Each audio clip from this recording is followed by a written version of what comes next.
All right. Welcome to the sweep of Jewish history. This is actually not the sweep of Jewish history. This is the history of Jerusalem, which is, I guess, a part of the Jewish history, sweep of Jewish history concept. But this is really the history of Jerusalem, Season 2, Episode 2, Jerusalem in the Shadow of the Cross, when Church Became Empire, Part 2. So I want to start this week's presentation a little bit with the credits. The credits really start with Simon Sebag Montefiore's Jerusalem, the Biography. And when I read through Simon Sebag Montefiore's Jerusalem, the Biography, he has a line in there about the murder of the last of the patriarchs, the last Nasi, the last head of the Sanhedrin. And I was fascinated by that. I'm like, how come people aren't writing more about this? Why is there not more information out there about the murder of the last head of the last Jewish court? And so I searched high and low for subjects on this. The best work that I found on it was Michael Avi Yonah, who wrote The Jews Under Roman and Byzantine Rule, which is a very, very thorough and very, very well-sourced book. But part of today's episode is going to be the search for the end of Jewish law, or maybe the end of Jewish law is a little histrionic, but the end of this body which was so important to the formation of Jewish law. Now, when we last left our heroes, we had come to the period of Constantine. The Emperor Constantine takes on religion, the Battle of the Milvian Bridge, and he essentially converts the empire. But, culture always trumps strategy. So, as much as Constantine pushed Christianity, and even though he and his mother, and they embraced the true cross, and there was all this very powerful imagery about martyrdom, and the rest of the empire started to embrace Christianity, but it wasn't a wholesale issue. And so one of his successors, the Emperor Julian, was not so enthralled with Christianity, and he really wanted to return the empire to the old Arian and Hellenistic religion. But Julian was really actually quite smart, because Julian realized that the best way to make Christianity popular was to go out with all-out oppression. That if he turned Christianity into the enemy of the empire, then nothing would do them any greater favor, and they would be martyrs, and Christianity would be more popular than anyone could imagine. So what Julian did, rather, was he tried to favor the competition. He tried to subtly alter the landscape such that the Christians would be disfavored. And one of the things that he does is he authorizes the rebuilding of the temple. And we have a number of letters of Julian's which tell us about the rebuilding of the temple. Some of this is all very fascinating. What Michael Avi Yonah points out, is that this is not an episode that is mentioned at all in Talmud or Midrash. Now, you would imagine that the idea of rebuilding the temple would have been something that was very, very exciting at that time. It could be that nothing is memorialized because nothing really came of it. Julian will die before anything will be able to go anywhere. But Professor Avi Yonah makes a very interesting observation, and that is that the people who stood most to gain by the rebuilding of the temple, of course, all of the Jewish people, but certainly the Kohanim. And there had been a protracted struggle between the Tzedukim, who are the Kohanim, and the rabbis. And to perhaps hand back to those people who thought that they were going to control Judaism, and in which Judaism became controlled by a corrupt group of aristocratic priests, was not going to be met with so much excitement by the rabbis of the Talmud, who were busy ensuring that the Torah Shebaal Peh, that the Torah had a certain kind of primacy. Now, evidence from the absence of articulation is always very hard to prove because you have very little to work with. But to me, it was an interesting observation. there are some Jews who are absolutely giddy with excitement that they are ready to rebuild the temple and that Julian gives them the permission to do this. Certainly at this time, the Jews are allowed to return to the city of Jerusalem, which both during the days of Constantine and after are going to be largely forbidden to the Jews. We're going to come back to over and over again in this history of Jerusalem that the Jews are really not allowed in Jerusalem at this period at all, except for during Tisha B'Av. That's the only day that the Jews are allowed in there. Now, sadly, the project to rebuild the third temple does not go very far because Julian dies in a battle with the Sassanids, the Persians, in the year 363. And so that is sort of the end of his life. Just to sort of spice things up a little bit, there are some traditions that Julian was killed by the Christians. And even one of the saints, Saint Mercurius, says that he is attributed to killing him. But the more credible evidence is that he just died from wounds in battle. The spear seems to have pierced his liver. And I'm not a doctor, but it would seem to me that you could, I think there was some mention about a blood clot that was thrown from the liver, and that might have been the source of his death. Christians took his death to be a sign from God, right? This is the emperor who's trying to return the empire to its Hellenistic, its Aryan religion, and now he is swiftly killed in battle. Rabbi, can I ask you a quick question? Sure. Do we know, besides wanting to stick it to the Christians, did he have an affinity for the Jews that he wanted to help, or he didn't care about the Jews? He seemed to be somewhat warm to Jews in general, but it wasn't like he had it seemed to me that this was an alliance of convenience. I mean, from what I could read, it was more an alliance of convenience than somebody who said, he's not Mark Twain, or John Quincy Adams, who is enthralled with the Jews and can't get enough Torah. That's not. I don't think that's who Julian is. This is just. My enemy's enemy is my friend, is my assumption of what's happening with Emperor Julian. Now, I want to paint a little bit of a picture of what's happening in the 4th century. We begin to encounter monks. Now, monks are a very interesting group of people because they're freed from taxes and other civic burdens. They don't have to serve in the army, and they might not really even need to work. So they spend much of their time. Their job is to convert pagans and maybe even some Jews. And they are quite aggressive, and they begin to change the character of the land of Israel at this time. That these are not. It's important to sort of understand that in addition to our last episode, which talked about the official conversion of empire, right? Last episode we talked about how Constantine, at the very top of the social pyramid, embraces Christianity. Allowing these monastic orders to begin means that the pagan population, of which it was a large pagan population in the land of Israel, and even some Jews, are going to start to convert to Christianity. And over the course of this period, we're going to see the land of Israel change from a land which was majority Jewish to become majority Christian. The Jews at this time are in now a very disadvantaged place. We'll see that there's some certain very obvious disadvantages. Emperor Theodosius I brings in some rules. Some of those rules are forbidding the building of new synagogues.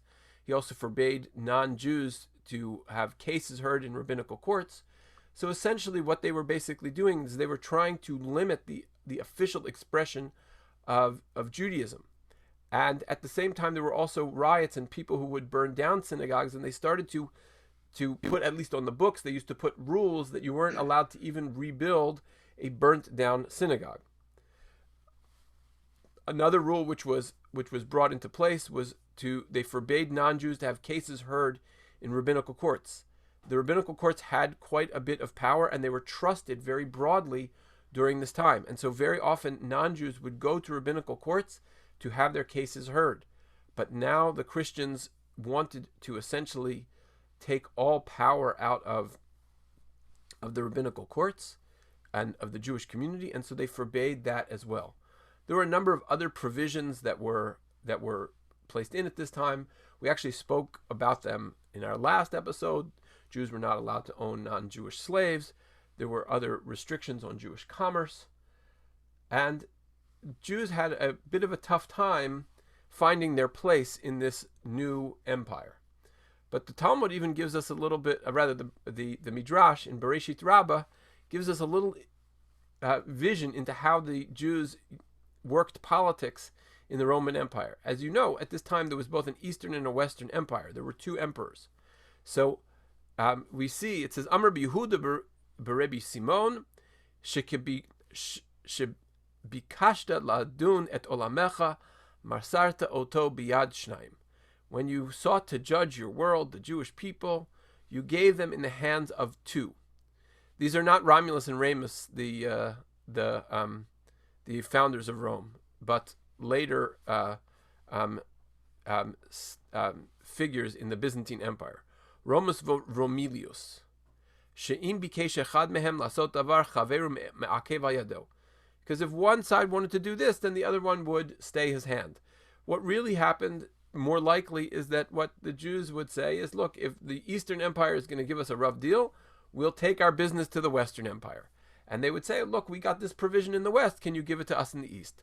So we see even in the Midrash that there's a little bit of a playing of East against West.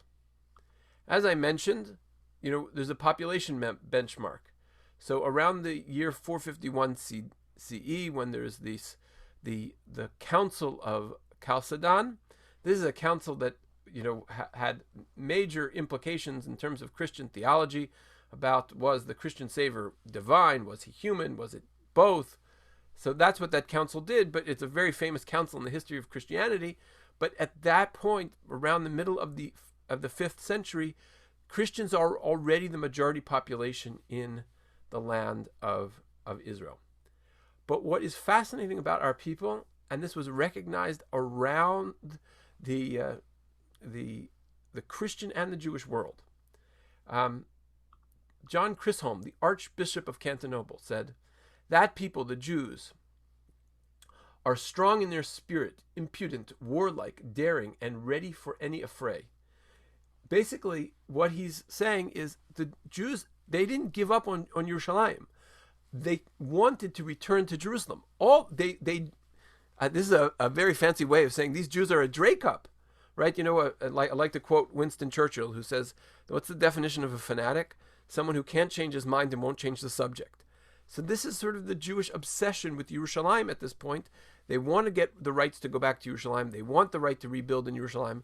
And of course the Christians don't want this, because the Christian version of things is that God has rejected the Jewish people and has given them the title Israel. And so here, the Christians won't hear of it. But, the Archbishop of Constantinople, no friend of the Jews, is saying, these people don't give up. They are steadfast for Yerushalayim. Saint Jerome. Rabbi, yes. would you say this is the reason why the Pope now wants Yerushalayim to be an international city? 110%. Yes. That goes back to last week's, that the church thinks that it's the real Israel. But back on track to the 4th century, 5th century, Saint Jerome. He says, our Jews await of Jerusalem of gold and precious stones that will descend from the heaven. Meaning, the Jews have this fascination with Yerushalayim. They don't know how it's going to come, but they think it's going to be a golden Jerusalem is going to come down from heaven with precious stones to be rebuilt. And fascinating. So the Targum Yonatan, which is a a Jerusalem-based Targum, or not Jerusalem, it is an Israel-based Targum, an Israel-based translation of the Torah. It is interpreting one of the prophecies of Bilam. Bilam, at the end of his prophecies, sort of gives a sort of far-reaching, this is what's going to happen in the future. And he says, Vayerd me Yaakov ve'avid sarid me'ir. He will descend from Jacob and destroy every survivor from the city. So the Targum translates this. And how does the Targum translate it? A ruler will rise from the house of Jacob and destroy Constantinople, right? And the guilty city, and he will besiege the ruling and rebellious metropolis of Caesarea. So Caesarea was a well-known non-Jewish city in the land of Israel. So, okay, Caesarea, fine. But this, I love this. I mean, when the Constantini, you see in the Midrash, right, the invective against Constantinople, that at this time the Jewish people said there's going to come a time when Hashem will give us the power to overthrow Constantinople. So they felt the oppression of the Eastern Empire. They very much sought, and fixated on the idea that they were going to return to Jerusalem. Alas, that doesn't happen so quickly, and we have many more travails to go through until we get there. Interestingly, at this time, the Christians are trafficking in relics. It became the rage. Once you start off with the true cross, I have wood from the true cross, I have a splinter from the true cross, I've got the Holy Sepulchre, I've got I have the Shroud of Turin, I've got all these relics. The relics became big business. And during this time, it was reported that it was removed from Israel to Constantinople, the bones of Yosef, right? Not Joseph as in the father of Jesus, but Joseph as in the Technicolor Dreamcoat. Shmuel, the prophet Samuel, the prophet Zechariah, Habakkuk, and others were allegedly had their bones transported to Constantinople. So I don't know how true that is. I don't know if they found the right grave, or there was some poor shepherd who was buried next to Shmuel HaNavi, whose bones are now sitting somewhere in Istanbul. But this sort of shows you where the mindset was at that time. Now, what were they letting Jews do at this point? So St. Jerome tells us exactly what Yerushalayim was for Jews at this time. So they were once again allowed to enter on the 9th of Av, but the Roman guards really didn't respect the rule of law and were always looking to make extra money. So they would let the Jews up for, let's say, half an hour or so, and then they got through Kriyas HaTorah. They hadn't even started to say the keynote, and the Roman guards charged of them more money to be able to finish their prayers of mourning. Is there anything more bitter than mourning for the destroyed Jerusalem and having to put another quarter into the Roman centurion machine in order to extend your parking? As if you are a stranger trespassing on that land, right? And just in order to rub it in just a little further, St. Jerome says, and you could see the raising of new crosses in the background, right? The new churches are being built in the background with crosses raised up high, while the Jews are putting another coin into the meter of the Roman centurion. So this is all the background of what the atmosphere is in Jerusalem. But I'm fixated, and I know it's not really just the history of Jerusalem, although we'll see how it is somewhat tied in. I'm fixated on this idea of, is it possible that the Christians put an end to the academy of Jewish law, to the very seat of Jewish law in the land of Israel? Is it possible that they murdered Gamliel IV? So let's look at this very subject. First of all, is very possible that they weren't really responsible. It's possible that they killed a dead body. What do I mean by that? So the Talmud in Sanhedrin tells us about the possible end of the Sanhedrin itself. And this source in Sanhedrin, it says that in order to do exercise certain kinds of capital punishments, it says, "Uvata la kohanim haLevim vela shofet asher yeh bayom emahem." You should go to the priests and the Levites to judge. That will be in those days. Right? Okay, so the Torah tells us that when you have certain kinds of cases, specifically certain kinds of capital cases, you have to go to the chamber of hewn stone that sits next to the temple, and you go to the place where the Kohanim and the Levim are, and to the judge, and that place is where you go for this kind of judgment.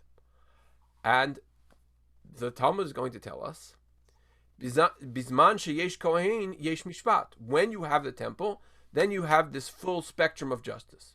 Bizman she'ein kohen ein mishpat. When you don't have kohanim, you don't have that. So what do we learn from this? It's very possible that the last date of the real Sanhedrin was in 70 CE. That it was Titus who put the dagger in the heart of the Sanhedrin, and that it died when the temple was crushed.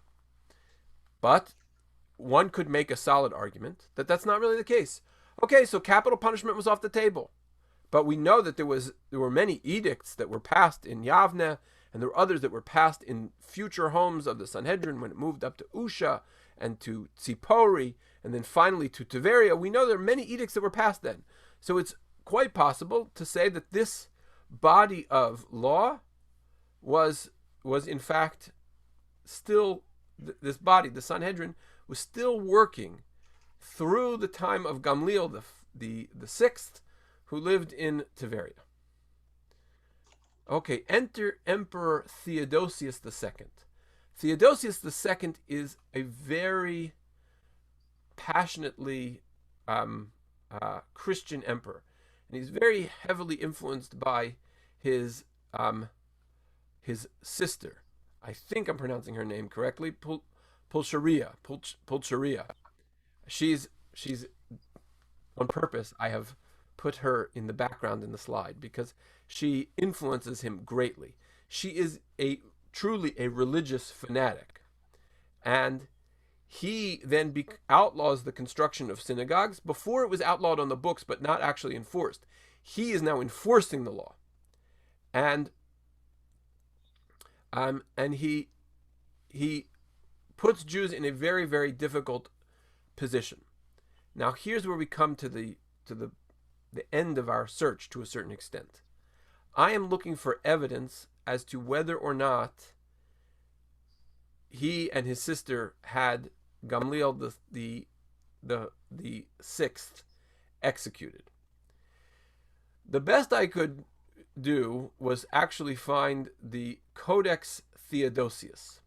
Now, I unfortunately never took Latin, and I had to rely on Google Translate because I couldn't find the translation of the Codex Theodosius. I couldn't find a translation of this codex, so I had to rely on Google Translate. But it was pretty clear to me that what it says.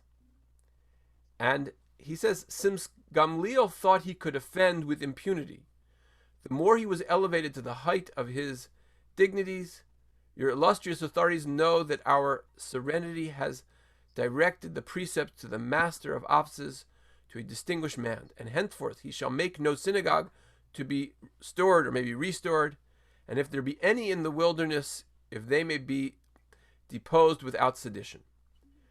It seems clear from this text that what's going on here is that Gamliel II and Gamliel VI, and we think we have other sources that support this, was trying to rebuild synagogues.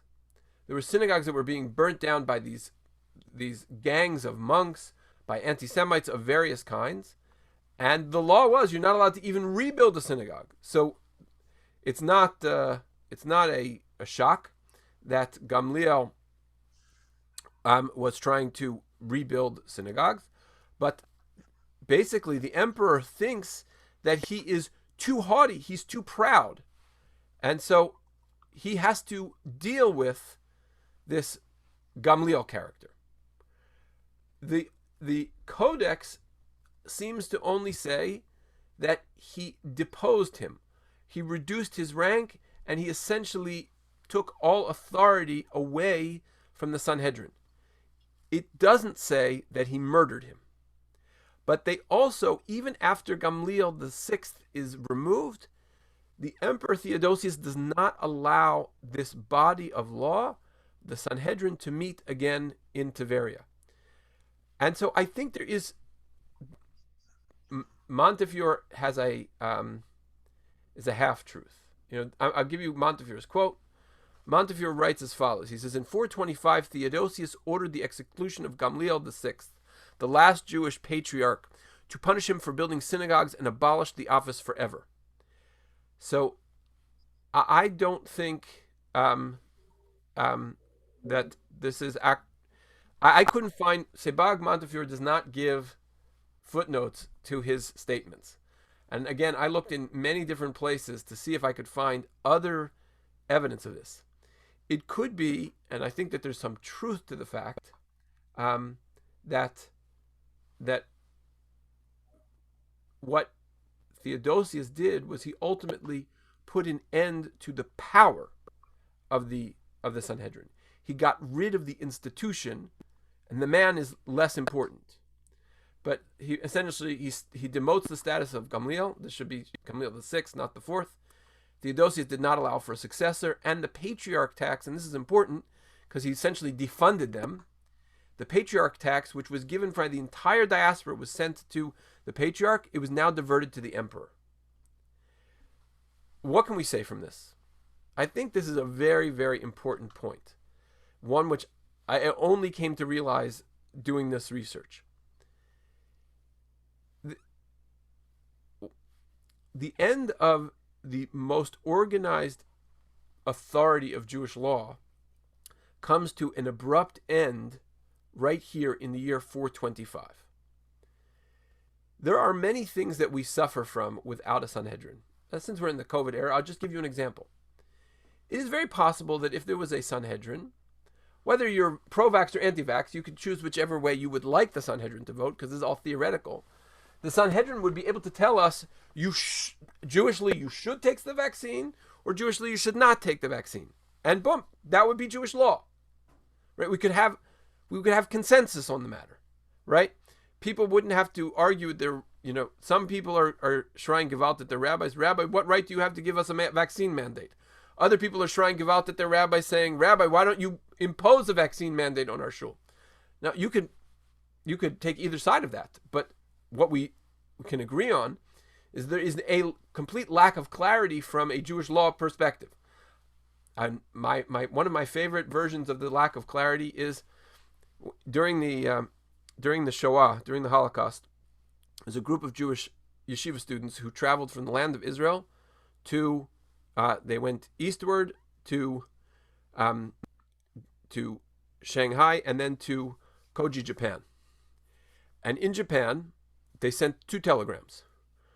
One telegram was sent to the Chasam, so the Chazon Ish, and the other one was sent to the Chasam, to the Ger Rebbe. So one was sent to the Hasidic head of the Jewish community. Another one was sent to the Lithuanian head of the Jewish community. And the question was the same. What day do we keep Shabbos on? Because the international date line will require you to make a decision about which day is Shabbos. Do you follow the secular change of date, or do you calculate it differently? And guess what? Everybody knows, you send 2 questions, you're going to get how many answers? 2 answers, right? But if we had a Sanhedrin, if we had a Jewish court, we would have an answer to this whole question. There could be real clarity in Jewish law. There could be things in Jewish law that could be dealt with entirely differently. Who knows? If we had a Sanhedrin, they might say, you know what, women can get aliyot. Maybe they'd say women can't get aliyot. But they could at least speak authoritatively for the Jewish people. But we don't have that. And when was the nail really put in the coffin? The answer is in the year 425, the passionate Christian emperor Theodosius II, at the urging of his sister, puts an end to the body that stewards Jewish law and makes these decisions. Now, maybe this isn't a little misadvertisement that this is the history of Jerusalem, not the history of the Sanhedrin. But I will tell you that I think that these two are inseparable. The need to make the Christian world free of infidels, of which Jews were one, is very much a part of this story, right? This is where, according to the Christian tradition, this is where all of these relics are. This is where the true cross is. This is where, the all of the miracles that the Christian Savior performs, they all take place in the land of Israel. So that has to be hallowed ground. It has to be free of these very obstinate Jews. And so the Roman emperors are very aware of the real sources of power in cultural warfare, and they undermine the Jewish community by undermining their most powerful ally. Now, what is interesting from a political point of view, and Michael Avi-Yonah makes this point, he says, the Nasi, the patriarch, was a very good thing for the Romans. Because if you have somebody who is really the authority in Jewish law, then he's the one who makes sure that the radical elements, the ones that were so rebellious in the past, the Bar Kokhbas and the Zealots and the Sicarii and all of those groups that had caused so much trouble in the past, if you have a strong Nasi, a strong patriarch of the Sanhedrin, he can control the population. He has credibility, and he delivers things to them. He delivers successful management of their economy and the administration of justice, and things work smoothly. And so to undermine that is a calculated risk. Calculated risk, by the way, which we will see is undoes the Romans in our next episode. I'll leave that as the teaser for our next installment. Just cleaning up a little bit of history until we get to the undoing of the Romans. So the emperor also had a wife, although they became estranged. The empress Emilia Eudosia. So Emilia Eudosia was quite a friend of the Jews, and she allows them to return back to Jerusalem on the pilgrimage festival, the Shalosh Regalim, and she also generally protected the Jews. Why was she a friend? Because she allows the Jews weren't allowed to. Before her, Jews are only allowed to go up on Tisha B'Av. So they petitioned. What made her become a friend of the Jews? Maybe she was a hidden Jew. You don't know. I think that the from what we can tell, she was just a sympathetic person, a kind-hearted person. So, Okay. And so we have a letter that takes place during her reign, 443, and it reads as follows. This is from some exuberant Jews who a little bit, how should I put it? They read too much into her kindness. The time of our exile is past. The day has come for the ingathering of our tribes, because the kings of the Romans have decided to give us back Jerusalem. Hurry, go up to Jerusalem for the Feast of the Tabernacles, because our kingdom shall rise in Jerusalem again. This did not happen. Unfortunately, the monks that we were talking about before become a whole new issue to deal with. Yes. The monks are they are seized with something which will become a theme of the Christian-Jewish relationship, which is the idea that the infidels need to be purged. So this particular individual, which is Saint Barasama. Now, Saint Barasama, the reason I gave you this book plate is because the life of the Syrian Saint Barasama, if it were up to us, he would not have gotten such a title. This is a guy who commanded gangs of monks wielding clubs and swords under their habits. and he was dedicated to ridding the Holy Land of Jewish and Samaritan idolaters. So they ambushed the Jews on the Temple Mount, and when the perpetrators were handed over to the empress, Barasama incites the mob against them, basically saying that they were looking to burn Christians.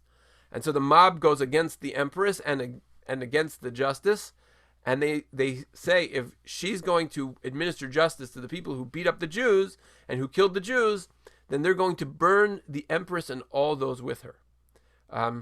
There's for those of you who follow certain fantasy movies, and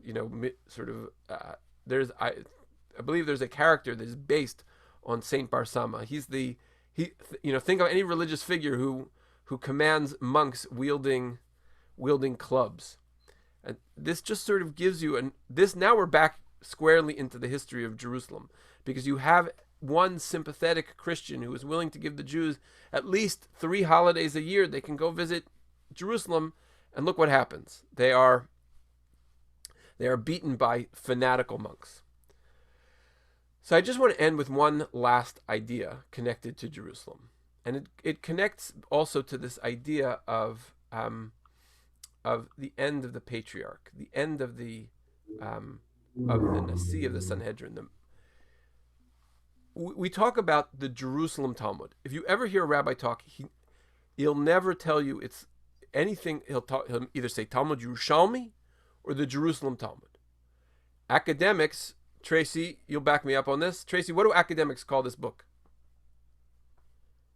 It's the Palestinian Talmud. Right. Or the Talmud of the Land of Israel, or the Talmud of the West. Oh, okay. So you're a couple slides ahead of me. But most of the time, I would say 90% of the time, they call it the Palestinian Talmud. That's true. No rabbi that you have, no Orthodox rabbi for sure, will ever call it the Palestinian Talmud. Because he's afraid people are going to say, Palestinian Talmud? What, Palestinians don't have a Talmud? Right? They have a Quran. Right. What's the Palestinian Talmud? But it's completely wrong to call it the Jerusalem Talmud. Well, the Talmud was not written or compiled in Jerusalem. It was worked on in Tiberia. There you go. Okay, perfect. In Lod. Yep. But there was a political reason, because if they called it the Jerusalem Talmud, it gave it gravitas, cachet. Right. So some people suggest that it's called the Jerusalem Talmud because all of Israel was considered Yerushalayim. But this is an important piece to understand. This is a map of Jewish cities during the Roman and Byzantine period. The squares are the ones that predate the destruction of the temple, and the circles are after. So Jerusalem here is a square, and I put Jerusalem with a little orange circle because I want you to know that Jews weren't allowed in Jerusalem. But the whole time here we're talking about maybe they're allowed in on Tisha B'Av, maybe they're allowed in on pilgrimage festivals. Jews don't live in Jerusalem at this point of time. When all of these rabbis are meeting, when all of this discussion is happening, when all of these things are being written down, that's not where the Jews live. Where do Jews live? Jews live in Tiberia. They live up here. This is where the Jews live. Right? You can see how much more dense the number of settlements is up here in the north than it is in the areas around Yerushalayim. Right? There may have been some activity down here in the coastal plain, but the majority is up here. And so I point this out because I want to emphasize how Jews were driven out of Yerushalayim. They were fanatical to return to Jerusalem. They could think of nothing else, but they were not allowed in Yerushalayim. Probably between the year 70 CE and the Persian invasion, during the time of Emperor Julian, were Jews even allowed into Jerusalem. So, by the way, Tracy comes with this. Tracy has a PhD in the Jerusalem Talmud, so that's why she has great credibility in this subject. But Jews were forbidden from living or going into Jerusalem at the end of the Bar Kokhba revolt. That's what a lot of scholars think. And at that time, the Romans renamed Judea, which was Jerusalem, Syria, Palestina. Right, and when Jerusalem was called Aelia Capitolina. Right. Right. So yeah, so it was an attempt to kind of completely rename everything and shift the entire character of the land. I just Tracy sort of let the surprise out of the bag, which is fine. She you do all the work to get the PhD. You're allowed to do the big reveal at the end of the Jewish history lecture. But you can see that it referred to sometimes as Talmud Eretz Yisrael, the Talmud of the land of Israel, or Talmud de Bnei Ma'arava, the Talmud of the West. Also, very, very often in the Babylonian Talmud, the way in which they refer to their brothers in Israel is Amar b'Ma'arava. It's said in the West. Shanu b'Ma'arava. They teach in the West. So the West is the area of the land of Israel. So it just, I guess, it sort of underscores how Jews were excised from Jerusalem during this period of time. And if you walk away from this with any fact, the fact I want you to walk away from this with is that in the year 425, the Christians essentially deposed the Jewish head of the academy, the head of the Sanhedrin, and the Sanhedrin ceased to exist. That was the end of an organized body of Jewish law, certainly in the land of Israel. And probably really the real end of organized bodies of Jewish law who would give us edicts and consensus law in the Jewish community. The Babylonian Talmud may have one last sort of position to occupy in this saga, but 425 is the end of the last Sanhedrin as we know it, and that I think is a very, very important date. And it was a Christian attempt to essentially undermine the enterprise of Torah, the lifeblood of the Jewish people, which works in tandem to try and dislodge them from the faith that kept them perennially knocking on Jerusalem's door. Okay, so I'm only 16 minutes over my target time of 30 minutes. So, but I'm happy to do any questions, comments, or thoughts. So why isn't it called Talmud Palestina if Yerushalayim isn't considered Yerushalayim? Because I don't think it's called Talmud Yerushalayim. Because Palestine was a Roman word. And Jews weren't particularly fond of it, as far as I know. They had other words to use. So we never referred to it as, Talmud Palestina. But it wasn't called, according to Tracy, it shouldn't be called Talmud Yerushalmi. Well, I said that too. I said that it's a misnomer because it wasn't written in Yerushalayim. So so there are two options for why it's called Talmud Yerushalmi. One is because it aspires to Jerusalem, and because all of Israel was considered Jerusalem at that time, maybe. Tracy said it's just adopted for greater gravitas, because of course Yerushalayim has a certain gravitas to it.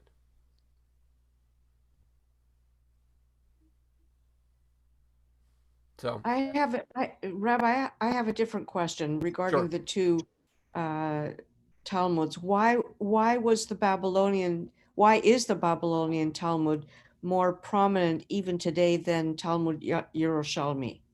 So, first of all, in Judaism, as contrary to what you've been told, sometimes the last to press gets greater dominance because they get to be the last voice on the subject.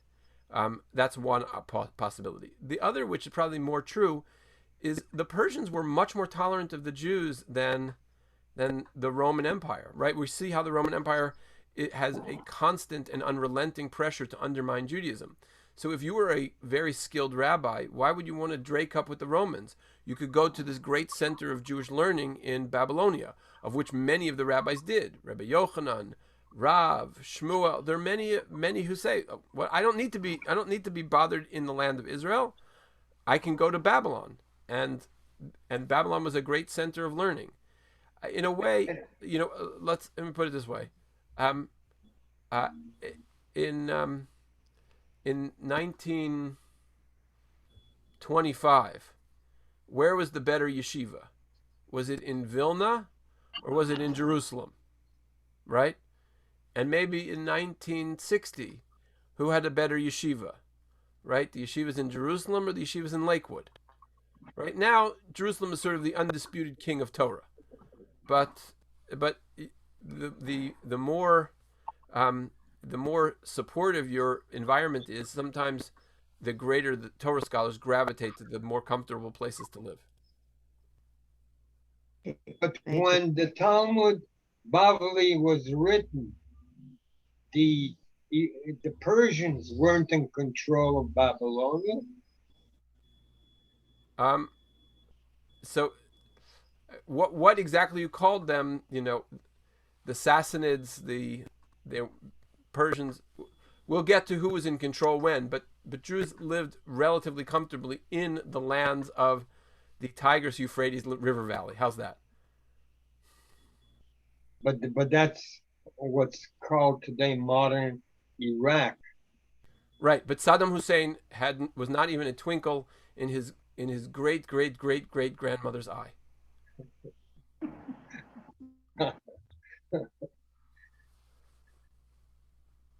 Can we consider the Israeli Supreme Court as the new Sanhedrin? Okay. Oh boy, Dan. All right, I like it. Provocative questions. So, I would say that the Israeli Supreme Court probably doesn't get that status, only because, well, for many reasons. They don't want that status. Well, and I there don't know are about that. Muslims in the Supreme Court. So there are Arabs. Okay, so let's go back to a very interesting moment. 1948. So 1948, Israel is declared as a Jewish state. Now, at this point, there were some that, like Rabbi Herzog, for example, who said, great, we Jews are going to have a state. It's not like we don't have a set of laws. Look, I have a whole set of Talmud behind me. I've got a Shulchan Aruch. We can right away, we can get rid of Ottoman law and adopt Jewish law. We can get rid of British common law and adopt Jewish law. But there was so much to deal with in 1948. There were 2 years of war left to deal with. The nascent Jewish state knew that it could not come to a consensus where the kibbutzniks would say, sure, we want to take on halacha, right? These are, think about like Yosef Chaim Brenner, these people who thought they had like reinvented the Jew. And, the Jew needs to be more Rambo than Tevye, right?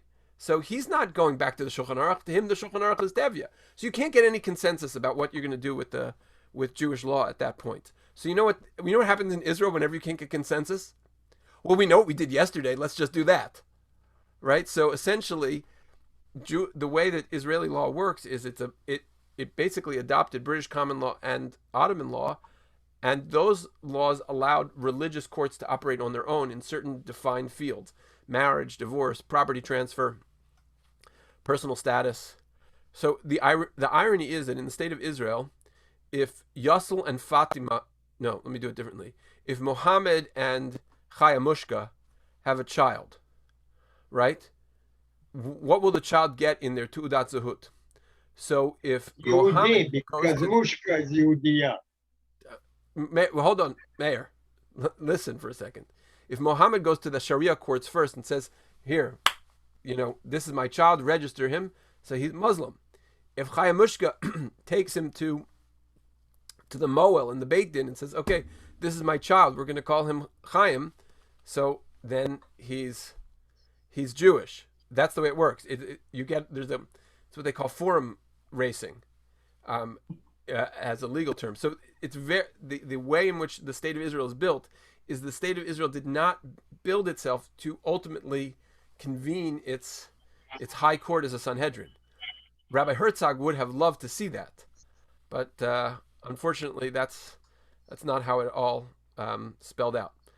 I will take this opportunity now that everybody's on to remind everyone that we have a really exciting guest this coming, not this Shabbos, but the 19th, Rabbi Hanan Schlesinger, who is doing some very creative work, demonstrating how people who believe in Eretz Yisrael Hashlema, who believe in living in Yehuda and Shomron and in every inch of the land of Israel, want to make real peace with Palestinians. It's, I think, a very important thing for us to be engaged with and understand, especially as we are the front lines of what's now been calling the Intifada. The Intifada meets Instagram.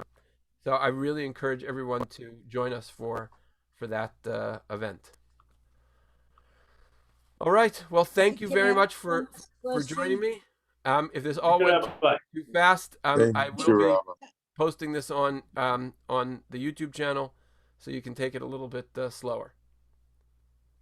Can I ask one last question? You certainly may, Linda. Has there been any book comparing the Talmud Bavli and Yerushalmi, like side by side? Many of them. I would tell you that I would suggest that you speak to Tracy.